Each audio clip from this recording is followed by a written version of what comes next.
మీరు తెలుగు పండిట్గా స్కూల్ అసిస్టెంట్గా చేస్తున్నారు కదా సార్. ఇంతకుముందు కొన్ని బుక్స్ కూడా రాశారని తెలిసింది. ఈ బుక్స్ మీ రాసినట్లలో ముఖ్యమైన ఏమి సార్? ఇప్పుడు నేను 9 పుస్తకాల వరకు రాశాను సార్. అంటే ప్రతి జనవరి 1కు శుభాకాంక్షలు అందజేయాలి అనే తపనతోటి గ్రీటింగ్ కార్డ్స్ కొట్టించేవాడిని.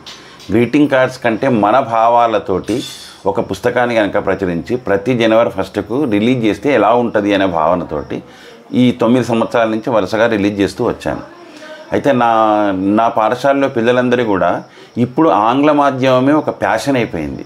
ఆంగ్ల మాధ్యమం చదివితేనే ఒక పరువు, తెలుగులో మాట్లాడడం, తెలుగు మాధ్యమంలో చదవడం అనేది పరువుహీనంగా భావించే తరుణం లోపల విద్యార్థులందరూ కూడా ఆశ్చర్యం ఏంటంటే ఆట వెలుదులు కానీ, తేట వీలుదులు కానీ, తేటగీతలు కానీ, కవితలు కానీ వాళ్ళు అద్భుతంగా రాస్తున్నారు పిల్లలు. నేను తెగుళ్ళలో పనిచేసినప్పుడు కవితలు రాయించి నేను కవిత రాశాను అనే పేరు మీద పుస్తకాలు అచ్చువేయించాను సార్. ఎందుకు అంటే ఇతోధికమైనటువంటి సేవ, తెలుగు భాషను మొత్తం ప్రపంచాన్ని మార్చలేమో కానీ మన చుట్టూ ఉన్నటువంటి సమాజాన్ని కొంతనన్నా ప్రభావితం చేయగలను అనే ధైర్యంతో నేను ముందున్నాను సార్. చాలామంది నా పిల్లలు తెలుగులో నా పిల్లలు అంటే నా దగ్గర చదువుకున్నటువంటి పిల్లలు తెలుగులో మాట్లాడుతూ ఉన్నారు, తెలుగులో రాస్తూ ఉన్నారు, కవితలు రాస్తూ ఉన్నారు. ఎంతోమంది పుస్తకాలు రాసి ఆ సమావేశాలకు నన్ను కూడా పిలుస్తూ ఉన్నారు సార్. నాకు అదొక చాలా సంతోషకరమైన విషయం. అంటే మీరు ఈ తెలుగులో ముఖ్యంగా ఈ కవిత పదంలో అంటే మీకు ఫస్ట్ ఒక పీజీ టీచర్గా వచ్చినాక చేసిరా అంతకుముందు? అంటే నా నేపథ్యమే అట్లుంది సార్. మా నాన్నగారు తెలుగు ఉపాధ్యాయులు, ఆ తర్వాత వాళ్ళు తెలుగు లెక్చరర్గా ఉండేవాళ్ళు. తర్వాత 2010లో వారు రిటైర్మెంట్ అయ్యారు. మొదటి నుండి కూడా తెలుగు నేపథ్యంలోనే నేను పెరిగిన. ఇటీవల కాలంలో యూట్యూబ్ 2015 తర్వాత వాట్సాప్, యూట్యూబ్ వచ్చిన తర్వాత నేను యూట్యూబ్లో తెలుగు పాటలు, తెలుగు భాషలో ఉండే పాటలను చేస్తూ వచ్చాను. నా తెలుగు పాట చాలా ప్రాచుర్యాన్ని పొందింది సార్. మొత్తం రాష్ట్రంలో అమరవాది రాజశేఖర శర్మ అంటే చాలామందికి తెలుగు తెలిసినటువంటి వాళ్లకు చాలామందికి నేనంటే వాళ్ళకు పరిచయం చేసింది పాట. ఆంధ్ర నుంచి కూడా చాలా ఫోన్లు సార్ నాకు. తనికెళ్ళబరణి గారు కానివ్వండి, అంబికా దర్బార్బతి వాళ్ళు కానివ్వండి, అవధానులు కానివ్వండి, నా తెలుగు పాటకు మంచి ప్రాచుర్యం వచ్చింది. అందుకే తెలుగు ఆ వెలుగులో నన్ను నిలబెట్టింది కాబట్టి నేను తెలుగుకు ఎప్పుడు కూడా రుణపడి ఉంటానని అనుకుంటున్నాను సార్. ఆ ఇంపార్టెంట్ పాటలో కొంత భాగం పాడగలుగుతారు సార్? వీణియనాద వినోదంలా, తేనియ మధురిమసారంలా, మానిత కోకిల గానంలా మురిసె తెలుగు భాష. ఇది యూట్యూబ్లో ఉంది సార్. నేను, మా అమ్మాయి, మా అబ్బాయి ముగ్గురం కలిసి పాడాం సార్. ఓకే. ఒక జాబ్ కొట్టుకోవడం అనేది ఈ పరిస్థితుల్లో ఒక జాబ్ కొట్టుకోవాలనుకుంటే చాలా కష్టంగా ఉన్నటువంటి పరిస్థితుల్లో మీ పాప 5 జాబ్స్ ఒకే టైంలో జాబ్లు కొట్టడం మీకు ఎలా అనిపిస్తుంది? మీకు దీనిపైన మీ అభిప్రాయం చెప్పండి. వాస్తవానికి కూడా చాలా సంతోషంగా ఉంది సార్. ఎందుకు అంటే తను ఎక్కడ కూడా కోచింగ్ వెళ్ళలేదు.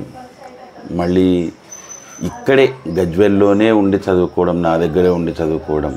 అందరూ ఇంటర్మీడియట్ తర్వాత బీటెక్ చేస్తా అంటే కాదమ్మా, ఈ మహిళలకు ఎప్పుడు కూడా గవర్నమెంట్ జాబ్లు, టైం బీయింగ్ జాబులు ఉంటే సంతోషంగా ఉంటుంది. మనకు పలానా టైం నుంచి పలానా టైం వరకు జాబ్ అనేది ఉంటుంది గవర్నమెంట్ జాబ్ అయితే. అందుకని నువ్వు ఎంత కష్టపడ్డా గవర్నమెంట్ జాబ్ కొట్టాలి, నువ్వు ఎన్నడైనా సరే అనే ఉద్దేశంతో మళ్ళీ నాకు తెలుగు అంటే చాలా ఇష్టం.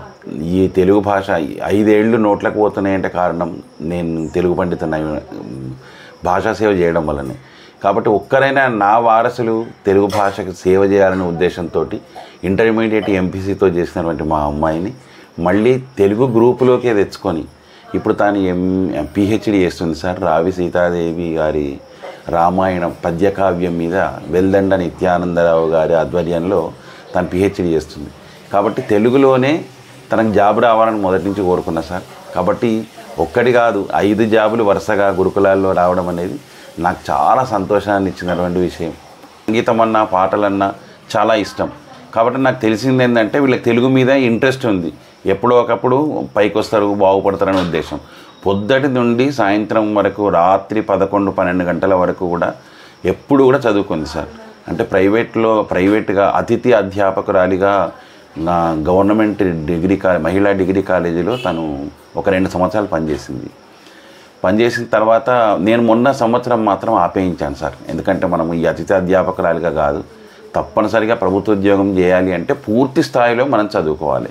ఇక్కడ ఒక లైబ్రరీ ఉంది సార్. రోజు ఉదయాన్నే 10 గంటలకు వెళ్ళి సాయంత్రం 5 గంటల వరకు ఆఫీస్ వేళలుగా మార్చుకొని చదువుకుంది. ఆ చదివే తనకు ఆఫీస్ వేళ.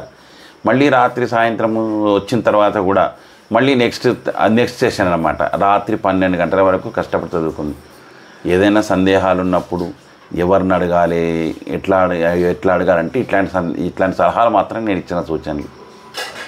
మొదటి నుంచి కూడా ఒక ఆసక్తి ఎక్కువ సార్. అంటే చిన్న విషయాన్ని ఏదో ఒక రెడీమేడ్ ఫుడ్ లాగా ఒక అంశాన్ని దానికి అర్థం చెప్పునానా అని కాకుండా, నేను అర్థం చెప్పు అంటే చెప్పకపోయేవాడిని. వాస్తవం తెలుసుకో దీని గురించి అంటే ఒక పదం గురించి మనం కనుక తెలుసుకుంటే మనకి ఎన్నో రకాల పదాలు తారసపడతాయి. ఒక విషయం గురించి తెలుసుకున్నప్పుడు ఎన్నో రకాల విషయాలు తారసపడతాయి. కాబట్టి తనకు ఆసక్తి ఎక్కువ ఏ విషయంలోనైనా సరే. అది యూట్యూబ్ కానివ్వండి, పుస్తకాలు కానివ్వండి, లైబ్రరీ కానివ్వండి, దాని పట్ల ఆసక్తితో అనేక విషయాలు తెలుసుకోవడం నాకు ఆశ్చర్యాన్ని కలిగించింది అనమాట. తను ఇంటర్మీడియట్ వరకు ఆంగ్ల మాధ్యమంలో చదువుకుంది. ఆ తర్వాత ఎన్నో చిన్న ప్రశ్నలు అడిగేది. అరే తెలుగులో ఉండి చిన్న ప్రశ్నలు అడుగుతుంది అని. కాకపోతే నాకు ఈ పిహెచ్డి థీసిస్ రాసే స్థాయికి తెలుగులో ఎదగడం అనేది నాకు చాలా సంతోషాన్ని ఇచ్చినటువంటి అంశం అనమాట. మొదటి నుంచి కూడా ఆసక్తి కలిగినటువంటి అమ్మాయి. ఎడ్యుకేషన్ అంటే ఏదో ఒకటి సాధించాలనే తపన. Okay sir, thank you sir.